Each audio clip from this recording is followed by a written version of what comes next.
Hello and welcome to Tête-à-Tête, France 24's flagship interview show. Our guest today is Nasser al-Qudwa. He's a former Palestinian foreign minister, the nephew of Yasser Arafat, and a person who broke with the Palestinian president Mahmoud Abbas in 2021. Thank you very much for being with us.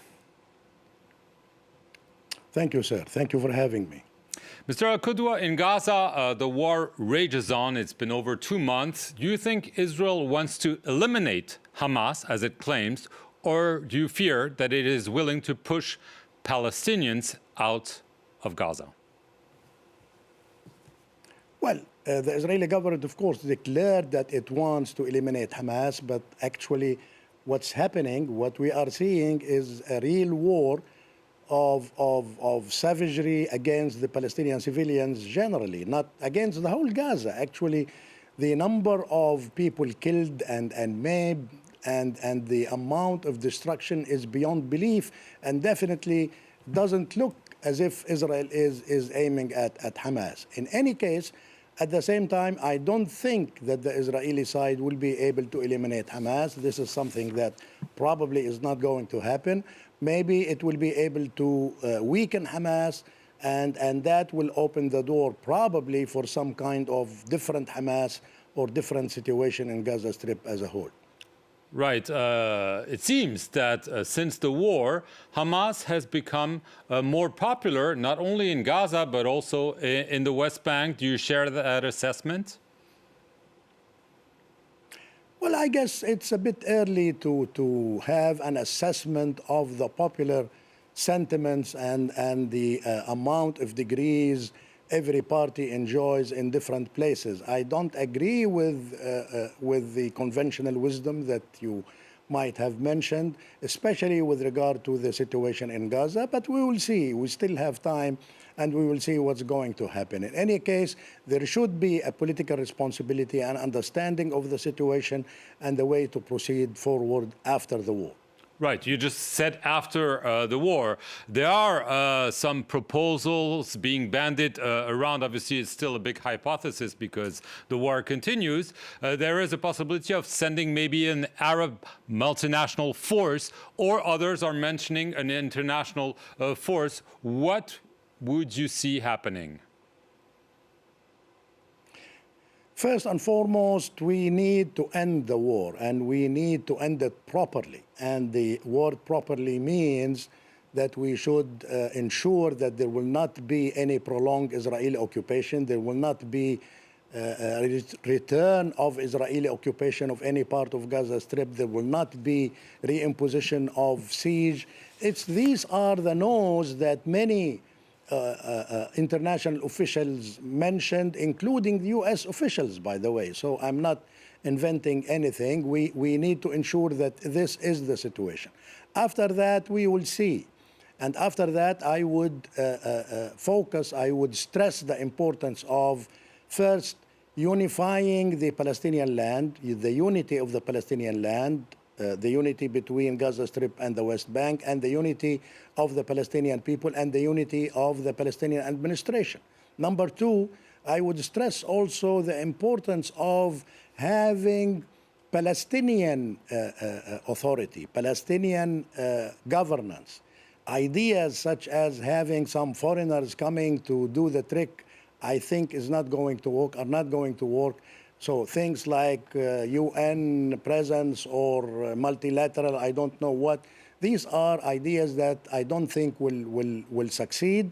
We need to have genuine Palestinian governance, maybe assisted by some kind of Arab presence or some kind of international presence. That's a different story. And maybe you will have some kind of very short transition by Arab presence. That's something to be discussed. It's still early to get into these details. And whatever we discuss, by the way, should not resemble any kind of, let's say, conspiring against Hamas or conspiring against our people. It should be only with the purpose of serving the interest of the Palestinian people. Right. You're saying that you've tried, that there should be an attempt to unite the Palestinians. You have tried, you've been in touch with Hamas. Is this still feasible today after what Hamas did on October 7th? Yes, we have tried. As the Palestinian Democratic Assembly and as a group of dignitaries, we put together a document we called Salvation Initiative, the National Salvation Initiative, and we had some very serious discussion with all political factions in Gaza and outside Gaza. And it was my impression that we were making some progress in this regard. Unfortunately, the war came and things have changed. Now, I think that we can build on the progress we had achieved. And in any case, there should be an agreement that the governance in Gaza will be different because it's going to be united with the governance in the West Bank. And of course, that cannot be run by Hamas. Nevertheless, what's going to happen with Hamas and what is the future of Hamas, this is something that will be seen. We as Palestinians need to be ready to embrace them and to continue debating with them, discussing with them, and make sure that whatever is decided by national consensus and with the agreement of everybody. Right. There's also another entity that's there, the Palestinian Authority. Do you think that it should be pushed aside? As I said, you had your disagreements with Mahmoud Abbas. You decided to leave, actually, the West Bank. You haven't returned since 2021. Should Mahmoud Abbas leave once and for all? Well, it is not only me. It's not a personal position. This is the position of the overwhelming majority of the Palestinian people. You saw the polls, I'm sure.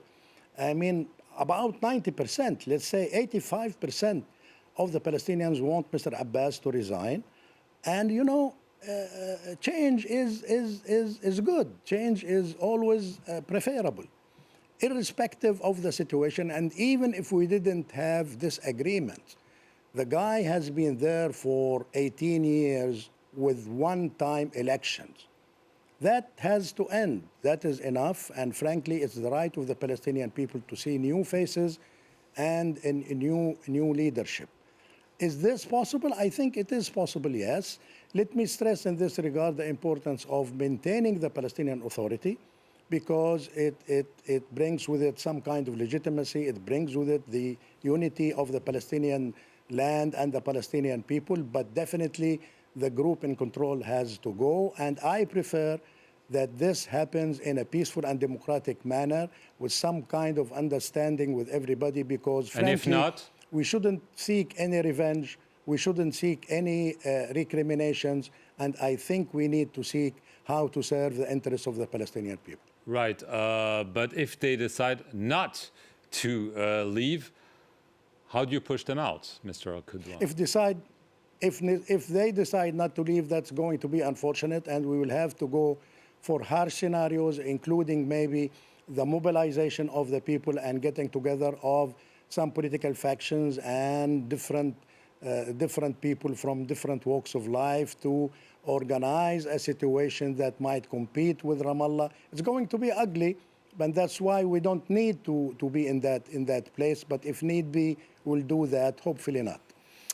Would Mohammed Dahlan, who comes like you from Gaza and is currently in the United Arab Emirates, be someone who could be involved in a transition? Well, my personal position is this: I'm open to deal with anybody, including Mr. Dahlan. I'm open to deal with all political factions as long as we agree on the basis for working together. And if you ask me specifically about Mr. Dahlan, I would say that probably he can serve well as part of a collective leadership, as part of a collective presence that would again look into the Palestinian problems and try to find solutions. What about Maran Barta, who's been in jail for years, decades now? Of course, Marwan Barghouti release would be an important plus for the Palestinian people and for the Palestinian struggle. We work together. We joined forces to have a list, the Al-Hurriya list, that competed or was about to compete in the election that was cancelled, unfortunately. So we hope that he will be released. And if so, that definitely is going to be a big plus. We will see what's going to happen in this regard. And I have to ask you, Nasser al-Qudwa, as I said, you're the nephew of Yasser Arafat. You've been very involved for years in diplomacy, but also in Fatah. Would you see yourself playing a role in a future transition at the helm of the Palestinian Authority? First of all, I still believe that I belong to Fatah, and I am proudly so, and proudly so. So there is no question about this. Secondly, I don't have any urge for authority, for power. I learned that in life there are better things to enjoy. But of course, after all, these are important moments, and if need be, if I am asked to do some responsibility, to fulfill some responsibilities, I'm not going to escape from that. As a conclusion, Yasser Arafat recognized Israel back in the early 1990s. Do you still believe in a two-state solution today? I still believe in the idea of dividing the land into two states, Israel and Palestine, and the necessity of the mutual recognition between the two states. It's the right of the Palestinian people to have self-determination and national independence like any other people, and that is going to happen one way or another. Nasser al-Qudwa, I want to thank you very much for appearing here on the France 24 interview, and thank you all for watching it.